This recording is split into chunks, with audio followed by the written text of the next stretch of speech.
My family thought they had me backed into a corner, completely unaware that I held a secret that would change everything forever. They ambushed me at a fancy restaurant, armed with a manipulative plan they had been plotting for months. But they were about to find out that the quiet, responsible daughter they always took for granted was finally ready to fight back. My name is Candace Williams, and I'm a 32-year-old Boston attorney. My life took an unexpected turn when I inherited a beautiful Victorian house from my beloved grandmother. Family dinners were never my thing, especially with the constant tension simmering between me and my younger sister, Vanessa. But when Mom called, insisting we all meet at Maison Blanche, that fancy French restaurant downtown, something felt deeply off. My stomach churned as I parked my car, dreading whatever family drama awaited me inside. Little did I know, this dinner would shatter our family as we knew it. Before I dive into what happened that night, drop a comment letting me know where you are watching from. And please hit that like and subscribe button to follow my journey through this family chaos. Growing up in suburban Massachusetts, the contrast between how my parents treated me versus Vanessa was impossible to ignore. From elementary school onward, I was the responsible one, the child who needed to set an example for everyone. Meanwhile, Vanessa, who was 4 years younger, became the perpetual baby of the family who could do no wrong. When I needed money for school supplies, Mom would hand me $10 and say, "Make it work, Candace. You're smart." But when Vanessa wanted the latest video game or trendy clothes, my parents somehow always found the money to provide it. "Your sister is sensitive," Dad would explain whenever I questioned the blatant unfairness. "She needs more support than you do." By 16, I was working weekends at the local grocery store while maintaining straight A's. Vanessa spent her teenage years floating between expensive hobbies that my parents eagerly funded. It was dance lessons one month, then horseback riding the next. Nothing ever stuck, but the pattern of entitlement certainly did. I paid for my own prom dress by taking on extra shifts at work. Vanessa got her dream dress without even having to ask. Only my grandmother, Marion, saw through this toxic dynamic.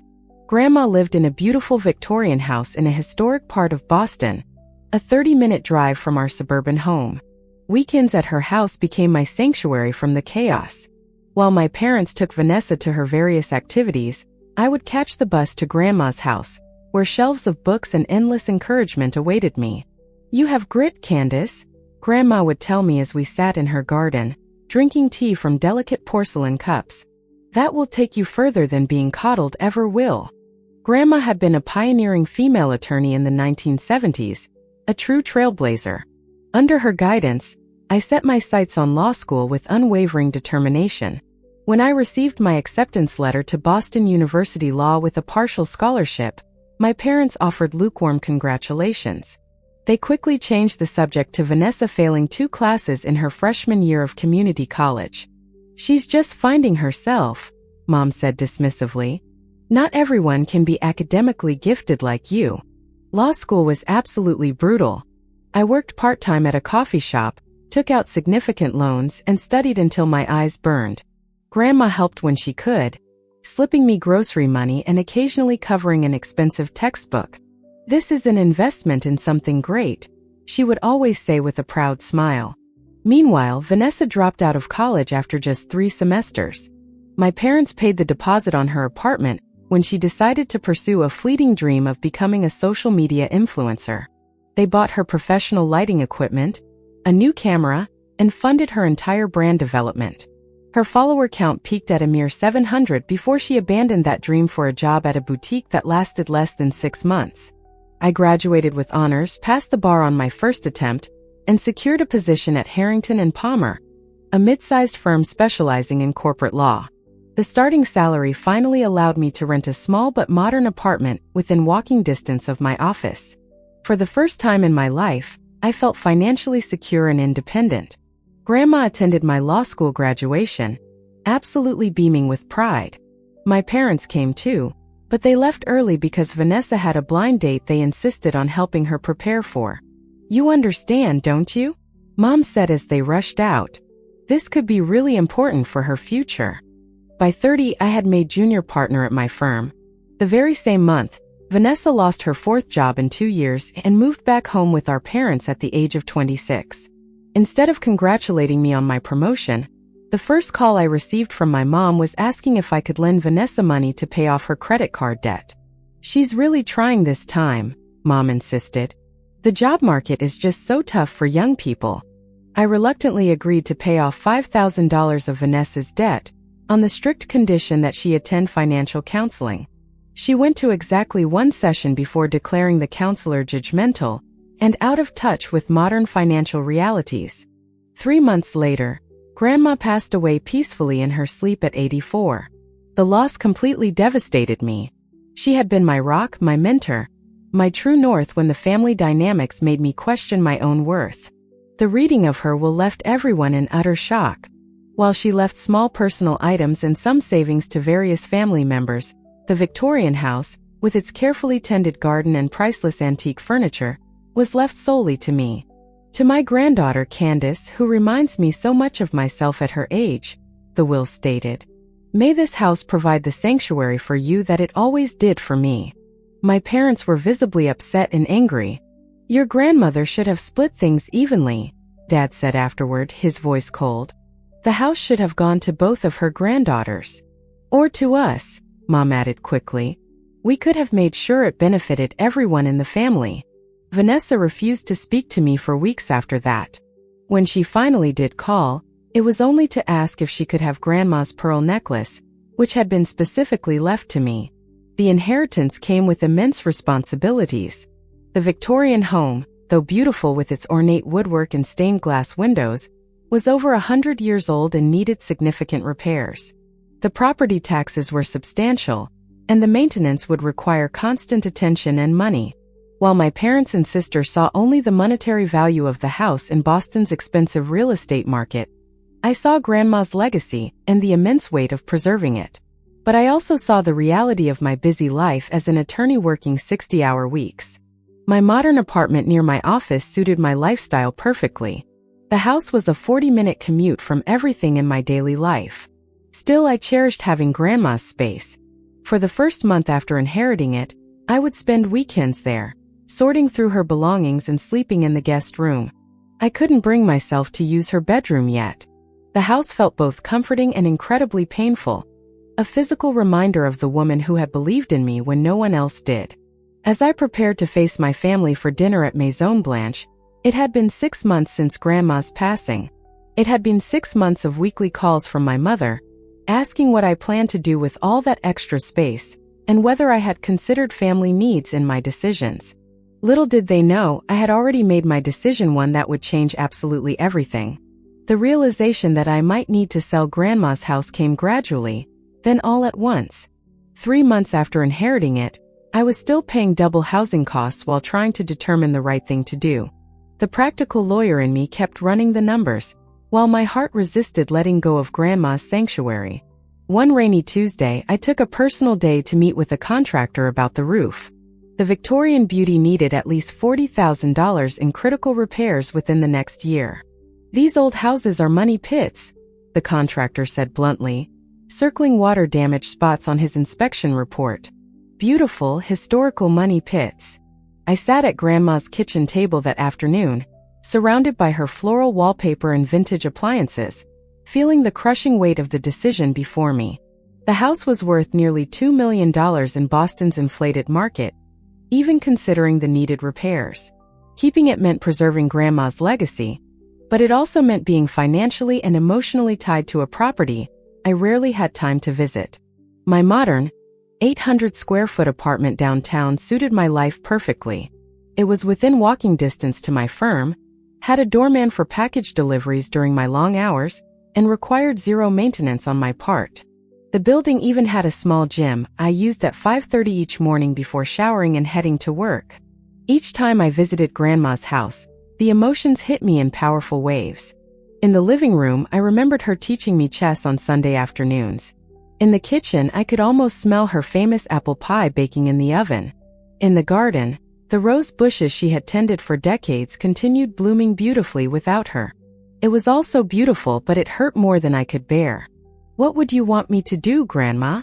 I whispered to the empty, silent house. The answer came when I opened her desk drawer and found a leather-bound journal I had never seen before. Inside, in her elegant, flowing handwriting. Grandma had kept her thoughts about her life. One entry from 5 years prior caught my eye and took my breath away. The greatest gift of this house has been the freedom it gave me to live life on my own terms, she wrote. My greatest wish for Candace is that same freedom, whatever form it takes for her generation. Freedom, not obligation. Freedom, not preservation at all costs. That night, with tears in my eyes and a clear heart, I made my decision. The next week, I contacted a real estate agent specializing in historic homes. Janet understood the deeply emotional component of my sale and promised to find buyers who would appreciate the house's unique character. We will find someone who loves it as much as your grandmother did, she assured me with a kind smile. Within 3 weeks, Janet had scheduled viewings with pre-qualified, serious buyers. I deliberately avoided being present for these tours, finding it too painful to watch strangers evaluate Grandma's sanctuary.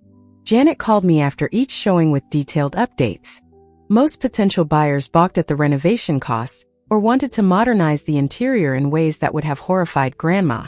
Then came Michael and Olivia Chun, a young surgeon and a kindergarten teacher, expecting their first child. They spent extra time in the garden, Janet reported excitedly. The woman teared up when she saw the library. They asked if any of the furniture was included, because they absolutely love the period pieces. When their offer came in, it was slightly below the asking price, but it included a heartfelt letter. In it, Olivia wrote about growing up in a similar Victorian home in Philadelphia, and how she had always dreamed of raising her children in a house filled with history and character. They promised to preserve the garden and to restore, rather than replace, the original features. I countered their offer, not for more money, but with specific conditions. Grandma's antique desk would stay with the house. The rose garden would be maintained with care. The stained glass window in the front hall would never be removed. They agreed immediately and even asked if I would be willing to share stories of the house's history over coffee sometime. The negotiations moved quickly after that. Inspections were completed, and paperwork was filed. I found myself signing the final documents on a Friday afternoon, exactly 1 week before the scheduled family dinner at Maison Blanche. As I handed over the keys to Janet to give to the excited young couple, I felt a mixture of profound sadness and surprising relief. That evening, alone in my apartment, I drafted plans for the Marion Williams Scholarship Fund. The majority of the house proceeds would establish a trust to help female law students with financial need, just as Grandma had once helped me. It felt like the right way to extend her legacy far beyond physical walls. I hadn't told my family about selling the house. Every time the topic arose during our infrequent phone calls, my mother would make pointed comments about how nice it would be for the family to benefit from the property. Dad would mention Vanessa's ongoing financial struggles and the high cost of rent in Boston. The subtext was always crystal clear, but no one had dared to say it directly. Until that dinner. Maison Blanche stood like a glittering jewel in downtown Boston, its classic French architecture and soft lighting designed to impress. I arrived 10 minutes early, as was my habit, and requested our reserved table. The hostess led me to a quiet corner spot, partially secluded by decorative columns and a large potted plant, offering the illusion of privacy in the bustling restaurant. "Would you like to order a drink while waiting for your party?" the server asked after I settled in. "Just water for now, thank you," I replied. My stomach was too knotted for alcohol. I needed clear thinking for whatever awaited me. 15 minutes later, my parents arrived together. Mom wore her pearl necklace and a navy dress that she reserved for special occasions. Dad had on his only suit, slightly outdated but well-maintained. They spotted me and approached with the stiff formality that had characterized our relationship since Grandma's will reading. "Candace, you look well," Mom said, offering her cheek for the obligatory airless kiss.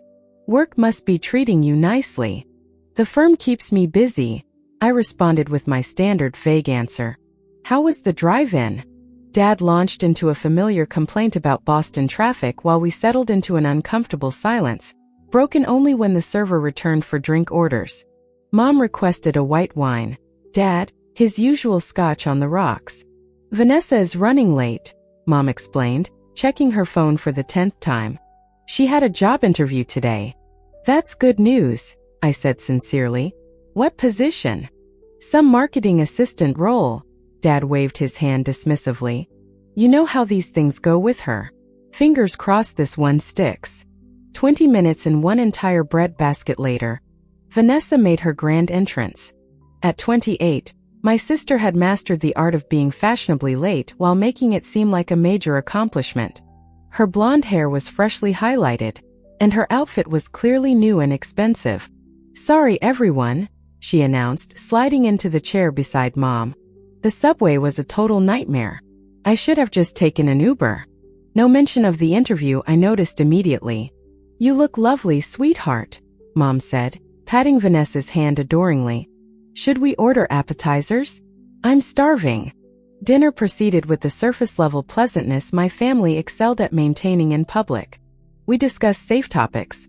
The unseasonably warm October weather, Dad's golf game improvements, a movie Mom had recently enjoyed. I provided brief updates about my latest case when prompted, careful not to show off, as Vanessa had accused me of doing at previous gatherings. Junior partner by 32, Dad commented when I mentioned an upcoming corporate merger I was handling. Always the overachiever. Not everyone gets to play with million-dollar contracts, Vanessa said, swirling her wine glass with a smirk. Some of us live in the real world. Your sister works very hard, Mom interjected, her standard response whenever the tension between us surfaced. But we're all proud of you too, Vanessa. The right opportunity will come along. I took a long sip of water, letting the moment pass without comment. This was our family dance, a series of carefully choreographed steps we had performed for years. As the main courses arrived, Mom shifted the conversation in a direction that made my skin prickle with warning. Candace, how is the house? Have you moved in fully yet? She asked, a little too casually. I've been spending some weekends there, I answered carefully. My apartment is still more convenient for work. Such a waste, Dad commented, cutting into his steak with force. All that space for just one person who's never even there. Vanessa perked up at this opening, seeing her chance. Have you fixed the upstairs bathroom yet? The shower never had good pressure. The familiarity with which she discussed the house bothered me deeply. Vanessa had visited Grandma perhaps twice a year at most, usually when she needed money or a sympathetic ear after another failed relationship. I haven't done any major renovations, I replied neutrally. Well, before you do, you should really consult with all of us, Mom said, her tone becoming firm. Family input is important for decisions about family property. There it was. The first direct claim on Grandma's house as family property, rather than my inheritance. Marion left the house to Candace, Dad said, surprising me by stating the obvious. But he continued, dashing my momentary hope for support. But we have always shared in this family. Your mother and I raised you girls to look out for each other. The server interrupted to refill our water glasses and check on our meals, providing a brief respite from the building tension. I need to use the restroom, Mom announced suddenly. Candace, will you join me? The women's bathroom ritual, universal across cultures for private confrontations. I followed her dutifully, sensing the ambush was about to begin. Inside the elegant bathroom with its marble countertops and fresh flowers, Mom reapplied her lipstick in the mirror while I washed my hands. Your sister is struggling, she said without preamble. The economy is terrible for young people these days.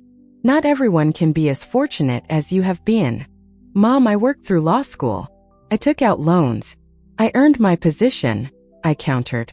Yes, she waved away my protest impatiently.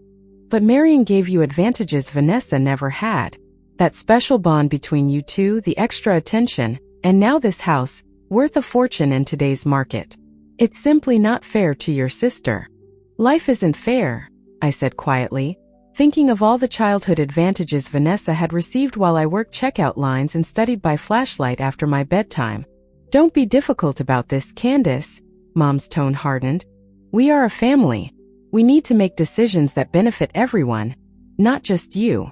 We returned to the table in a heavy silence, the weight of unspoken expectations hanging between us. Vanessa was checking her phone while Dad signaled for another scotch. I had a sinking feeling the worst was yet to come. The dessert menus arrived, offering a momentary distraction from the tension hovering over our table.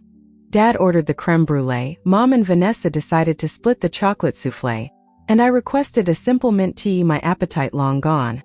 "So," Vanessa began, setting down her phone with deliberate casualness, "I have some news to share." Something in her tone, that particular lilt she used when she felt victorious, set off warning bells in my mind. "I had a really good talk with Mom and Dad last weekend," she continued, glancing at our parents, who suddenly seemed very interested in their empty plates. "And we've come up with the perfect solution for everyone." "A solution to what?" I asked cautiously. Vanessa beamed, clearly enjoying her moment in the spotlight. "Well, you know how I've been struggling to find a nice place to live in Boston on an entry-level salary, and you have this enormous house that you barely use." My heart rate accelerated, but I maintained a neutral expression. Years of courtroom poker faces serving me well. "I'm moving in with you," Vanessa announced triumphantly. Mom and Dad agreed. "It makes perfect sense. You get company and help with that big old house, and I get to live somewhere nice without breaking the bank. It's a win-win." The silence that followed felt eternal. I looked from Vanessa's expectant face to my parents' carefully arranged expressions of casual support. "When exactly did you all decide this?" I finally asked, my voice dangerously steady. "We've been discussing it for a while," Mom said smoothly. "Ever since Marion left you the house, really. It seemed like the fair way to handle things, given that you received such a valuable asset alone." "Grandma left me the house," I stated firmly, emphasizing each word. "It was her decision. And now you get to decide how to use it to benefit the family," Dad interjected. "Your grandmother would have wanted that." "No," I said, my voice unwavering. "Grandma would have wanted me to use it as I see fit. She was very clear about respecting boundaries." Vanessa's smile faltered slightly. "Look, we've already worked everything out. I can move in next weekend. I'll take the blue bedroom upstairs, the one with the window seat. You'll hardly even notice I'm there." "And who will pay for utilities, food, the property taxes, the repairs?" I asked, my voice laced with ice. "Well, obviously you would cover those," Mom said, as if it were the most self-evident thing in the world. "You make 6 figures, Candace. Vanessa is just starting out." "She's 28, I pointed out. "Hardly just starting out. Not everyone has their life perfectly planned like you," Vanessa snapped, her pleasant facade finally cracking. "Some of us take longer to find our path." I took a deep breath, then a deliberate sip of water. The moment had arrived, though not at all as I had anticipated.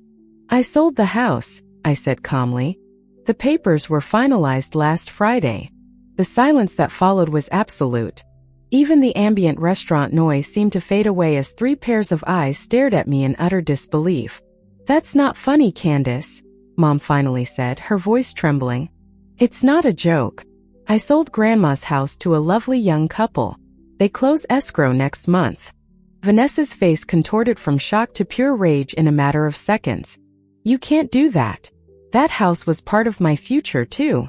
"The house was left to me," I repeated, my voice like steel.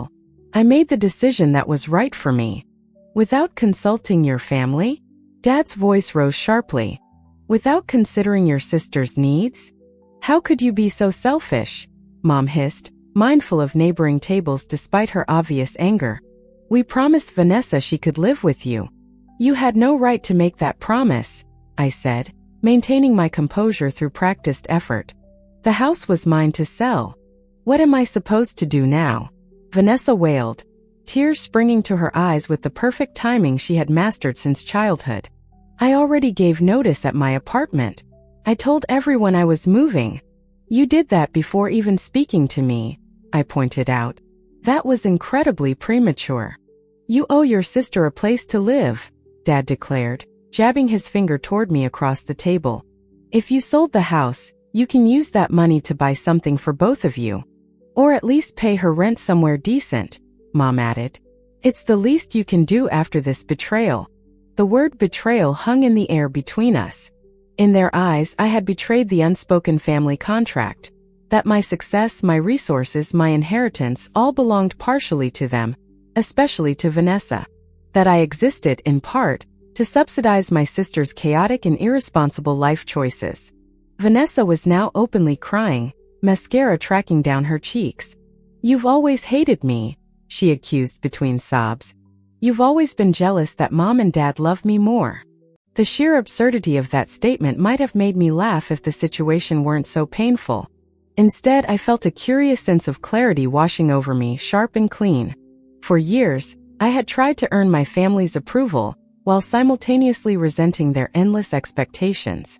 Now, facing their unfiltered demands, I finally saw the truth of our dynamic. "I don't hate you, Vanessa," I said quietly.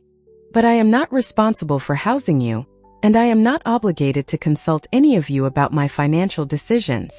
After everything we've done for you," Mom said, her voice trembling with rage. I looked at her, really looked at her, perhaps for the first time as an equal adult rather than a daughter seeking approval. "What exactly have you done for me, Mom?" The desserts arrived in the midst of our standoff, the server quickly sensing the tension and retreating after placing them on the table. No one touched the elegant confections. The real confrontation had only just begun. "What do you mean? What have we done for you?" Dad asked, his face flushed with anger and the effects of his second scotch. "We raised you. We put a roof over your head. We supported your education." "I worked through high school and college," I replied calmly. "I earned scholarships. I took out student loans that I paid back myself. Grandma helped with law school expenses when she could. We were always there for you emotionally," Mom insisted, dabbing at her eyes with a napkin. "Not everything is about money, Candace." I took another measured sip of water, organizing my thoughts like I would for a closing argument. "Let's talk about Vanessa's financial situation," I said, turning to my sister, whose tears had momentarily paused as she monitored my response. "What about it?" she asked defensively. "You've maxed out 3 credit cards that I know of.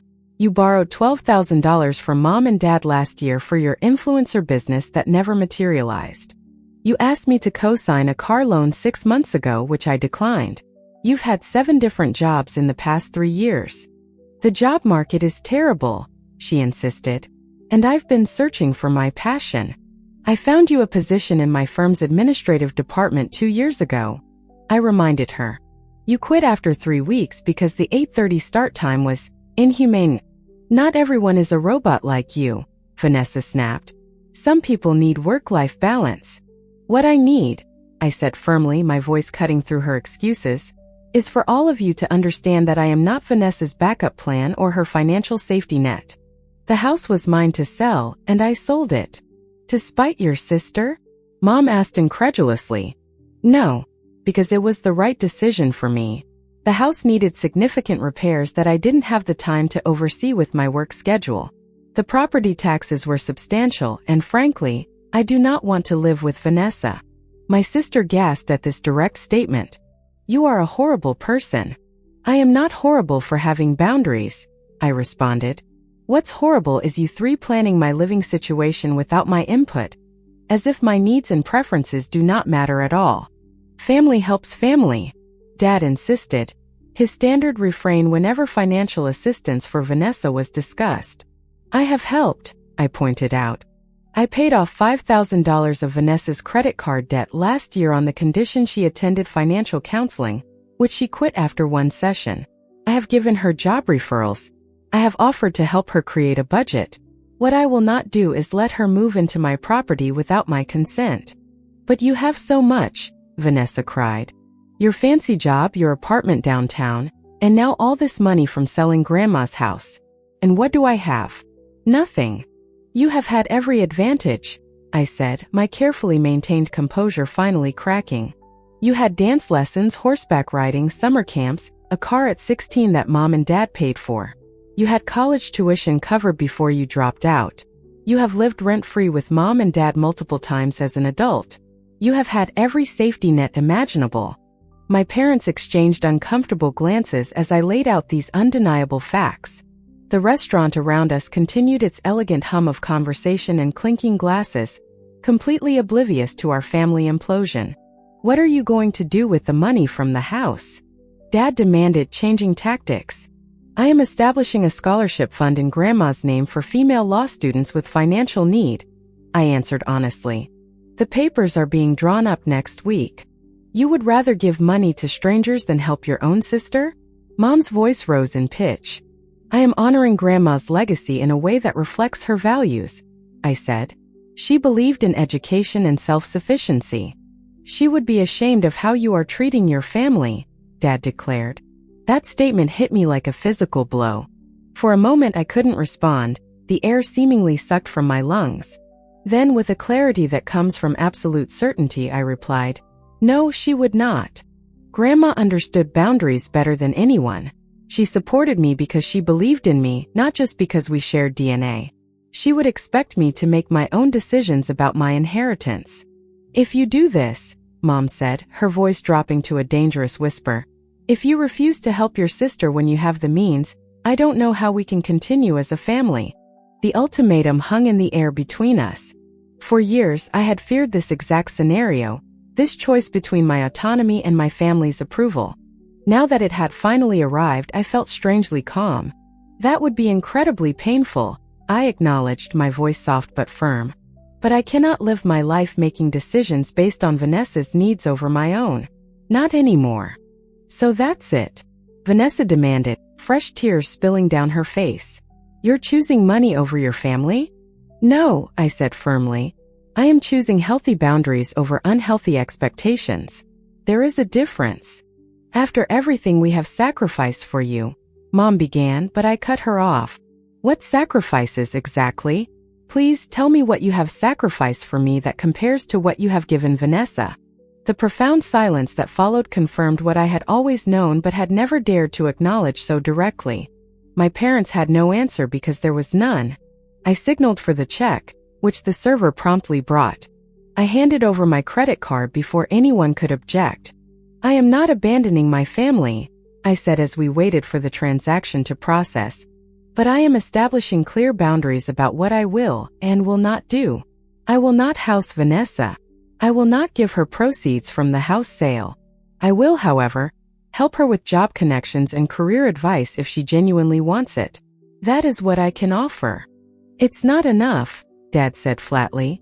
Then I'm sorry we have reached this impasse. I signed the receipt, left a generous tip, and stood to leave. I love you all, I said, meaning it despite everything that had happened. When you are ready to respect my decisions about my own life, we can talk. I walked out of Maison Blanche alone, leaving behind half-eaten desserts and the crushing weight of unreasonable expectations I had carried for far too long. The drive back to my apartment passed in a blur. Boston's evening light swirled around me as I navigated familiar streets on autopilot, my mind replaying the dinner confrontation in endless, painful loops. By the time I parked in my building's garage, my hands were shaking from the adrenaline crash. Inside my apartment, I kicked off my heels and collapsed onto the sofa, finally allowing the emotions I had suppressed at dinner to surface. My phone buzzed repeatedly, notifications flooding in from my family. I silenced it without looking and called the one person who would understand. Elaine, are you free to talk? My voice cracked as my best friend from law school answered. Candace, what is wrong? Elaine's concern was immediate. I recounted the dinner disaster, from Vanessa's shocking announcement to my parents' final ultimatum. Elaine listened without interruption, then responded with the blunt honesty I valued so much in our friendship. They ambushed you, she stated firmly. They made plans for your property without your consent, then tried to manipulate and guilt you when their scheme fell apart. You did nothing wrong here. Then why do I feel so terrible? I asked, staring at the ceiling. Because you've been conditioned your entire life to feel responsible for Vanessa's welfare, Elaine replied. Breaking that pattern feels like betrayal, even when it's actually just healthy boundary setting. After our call ended, I finally checked my phone. There were 5 missed calls from Mom, 3 from Dad, and dozens of text messages ranging from Vanessa's tearful accusations to my mother's manipulative guilt trips. The final text from Dad was the most direct. Your grandmother would be heartbroken by your selfishness. That one cut the deepest. I poured a glass of wine and stood by my apartment window, looking out at the glittering city lights. Would Grandma be disappointed in me? I didn't think so, but decades of family conditioning made doubt creep in around the edges of my certainty. Sleep eluded me that night. I tossed and turned, alternating between righteous anger and gnawing guilt. By morning, I had made one firm decision. I would call my therapist for an emergency session. Dr. Harrison had helped me navigate the complex emotions following Grandma's death. Now, she listened carefully as I described the family dinner and its dramatic aftermath.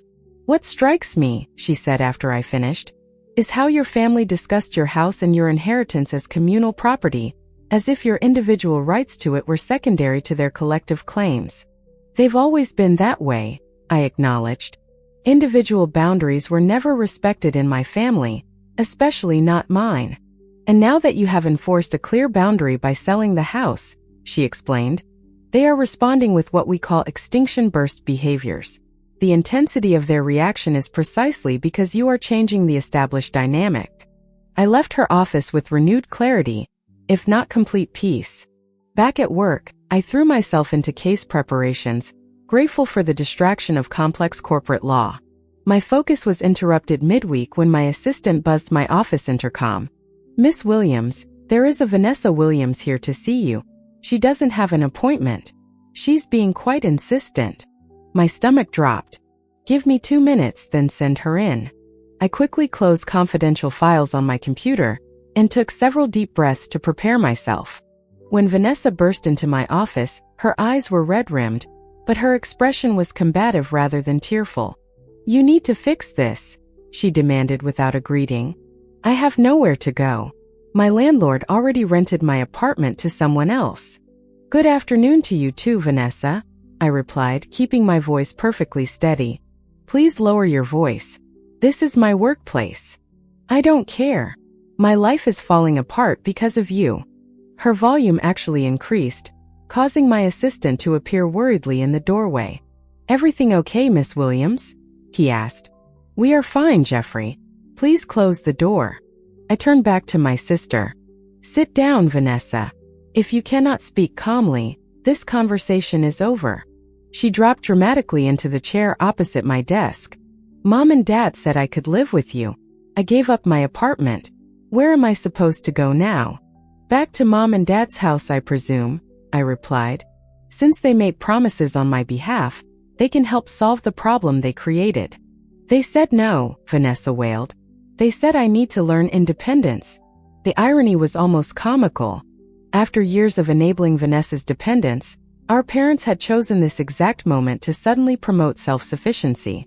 "I'm sorry to hear that," I said carefully, "but that does not make it my problem to solve. I'm going to sue you," she threatened, her expression hardening. "For my share of Grandma's house. It should have been half mine." "You are welcome to consult an attorney," I replied, completely unfazed. "The will was very clear, and I have already sold the property legally." "I'll tell everyone what you did," she continued desperately.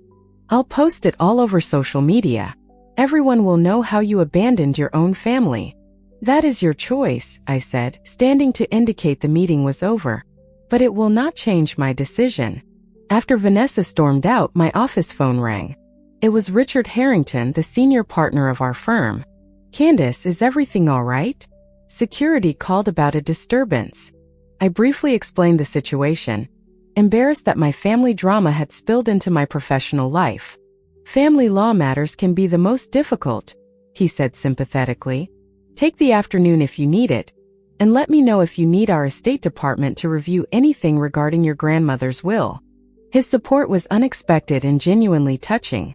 As the week progressed, several colleagues stopped by my office to check on me, having witnessed Vanessa's dramatic exit.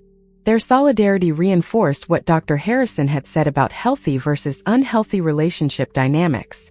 Friday evening, as I was preparing a simple dinner in my apartment, my phone rang with my parents' number. Against my better judgment, I answered. "Candace," my mother began without preamble, "this situation has gotten out of hand. Your father and I have been talking, and we realize we may have overstepped regarding the house." It was the closest thing to an apology I was likely to ever get. "I appreciate that acknowledgement," I replied cautiously. "However," she continued, "Vanessa is still in a very difficult position. Would you consider letting her stay with you temporarily? Just until she finds a new place. No, Mom, I said firmly. My apartment has one bedroom, and I value my privacy. Vanessa can stay with you and Dad while she looks for housing. We told her she needs to be independent. Dad's voice joined in, indicating I was on speakerphone. Then she needs to find her own housing solution, I replied. I am not available as her backup plan. The conversation ended with strained politeness rather than the emotional resolution I might have once hoped for. That night, I made a difficult decision. I temporarily blocked my family's numbers and their social media accounts. I needed space to process and heal without the constant barrage of guilt trips and accusations. The next month passed in relative peace. I focused on work, finalized the scholarship foundation paperwork, and began the healing process with Dr. Harrison's guidance. I was learning to sit with the discomfort of being labeled selfish by my family while knowing deep down that my decisions were sound. Then, an unexpected letter arrived via certified mail. It was from my parents, written in my mother's precise handwriting on formal stationery. 6 months after the disastrous family dinner, Boston experienced one of those perfect spring days that make you forget the harsh winter entirely. Sitting on a park bench during my lunch break, I reread the letter my parents had sent 3 months earlier. The words were now familiar but still powerful. Dear Candace, Mom had written, after much reflection and several conversations with a family counselor, your father and I have come to recognize our role in creating the current situation. We have enabled Vanessa's dependence while simultaneously expecting you to be perpetually independent. This unbalanced treatment has been unfair to you both, in different ways. The letter continued with specific acknowledgments of times they had prioritized Vanessa's wants over my needs, times they had taken my self-sufficiency for granted, while rescuing my sister from consequences. It wasn't a perfect apology, but it was more self-awareness than I had ever expected from them. The Marion Williams Scholarship Fund had recently awarded its first grants to 3 promising female law students with financial need. The ceremony had been small but incredibly meaningful, held in the conference room of my firm, which had generously offered to administer the fund. Each recipient had shared her story of determination and obstacles overcome, reminding me so powerfully of Grandma. My phone chimed with a text message from Elaine. We still on for coffee at 3? Absolutely, I replied. See you at Blackbird Cafe. Blackbird had become our weekend ritual, a neutral meeting ground where I had begun carefully reconstructing my relationship with my family. It had started with just Mom 6 weeks after her letter arrived, then expanded to include Dad 2 weeks later. Today would be the 4th time Vanessa joined us. The path to healing had been neither straight nor easy. After receiving my parents' letter, I had taken 2 full weeks to process it with Dr. Harrison before responding. We had started with bi-weekly video calls, carefully structured around neutral topics, before attempting any in-person meetings. Each step required clear boundaries and managed expectations. Vanessa's journey had been the most surprising. After our parents stopped offering a financial rescue, she had been forced to truly face her situation. She had moved in with a coworker temporarily, then found a small studio apartment she could actually afford. Most shocking of all, she had kept her job at a marketing firm for 5 consecutive months, the longest period of employment in her adult life. Having no safety net is terrifying, she had admitted during our second meeting at Blackbird. But it's also clarifying. I never had to figure things out before because someone always did it for me. Our relationship remained fragile, built on cautious conversations and careful boundary maintenance. She still occasionally made passive-aggressive comments about the house or my lucky career, but these moments were becoming less frequent. As I packed up to return to the office, my phone rang with an unknown number. Hello. Is this Candace Williams? A woman's voice asked. Yes, this is she. This is Olivia Chun. My husband, Michael, and I bought your grandmother's house. I hope it's okay that I called. The real estate agent gave me your number. Of course, I replied, surprised but pleased to hear from her. Is everything all right with the house? Everything is wonderful, Olivia assured me. Actually, that's why I'm calling. We're having a small garden party next weekend to celebrate the completion of the renovations. We've restored everything just as we promised, and we would love for you to see it, if that wouldn't be too difficult for you emotionally. The invitation caught me off guard. My immediate reaction was hesitation, unsure if seeing Grandma's house transformed would be painful. But something in Olivia's genuine warmth made me reconsider. I would like that, I found myself saying. Thank you for thinking of me. The following Saturday, I drove the familiar route to the Victorian house for the first time in nearly 8 months. As I parked across the street, I felt a curious mixture of nostalgia and detachment. This had been Grandma's sanctuary, then briefly mine, and now it belonged to a young family, making their own memories within its walls. Olivia greeted me warmly at the door, her pregnancy now clearly visible. "Thank you so much for coming," she said, leading me inside. The transformation was subtle but significant. The structure and character remained beautifully intact, but fresh paint brightened the rooms. Grandma's antique furniture had been carefully restored and arranged among more contemporary pieces. The stained glass window in the entry hall caught the afternoon light exactly as I remembered. "We kept the original fixtures," Michael explained as he joined us, "but we updated all the plumbing and electrical. Your grandmother had excellent taste." As they led me through the house, I felt not grief, but a gentle, profound satisfaction. The house was being loved, just as Grandma would have wanted. When we reached the garden, I gasped in delight. The rose bushes were thriving, now joined by a small vegetable patch and a new stone path leading to a bench. "We found her gardening journal in the potting shed," Olivia explained with a smile. "We've been following her notes for the roses. They are magnificent." We sat in the garden drinking lemonade and sharing stories, theirs of renovation adventures, mine of childhood memories with Grandma. When it was time to leave, I felt a peaceful closure I had not expected. "You've made this house a home again," I told them sincerely. Grandma would be thrilled. That afternoon at Blackbird Cafe, I shared the experience with Elaine before my family arrived. "So you really have no regrets about selling?" she asked. "None," I confirmed. "The house is where it should be, with people who treasure it. The scholarship fund is helping deserving students, and most importantly, I've learned to stand firm in my own truth." When my parents and Vanessa arrived, our conversation was easier than in previous meetings. We were slowly learning a new way to be a family, one based on mutual respect rather than obligation and expectation. "I have news," Vanessa announced after our coffees arrived. "I got a promotion at work. Junior Marketing Coordinator." "That's wonderful," I said sincerely. "Congratulations." "Thanks," she replied, a hint of her old defensiveness surfacing. "It's not junior partner at a law firm, but it's something." "It's your something," I corrected gently. "That's what makes it valuable." She considered this for a moment, then nodded slowly. "Progress."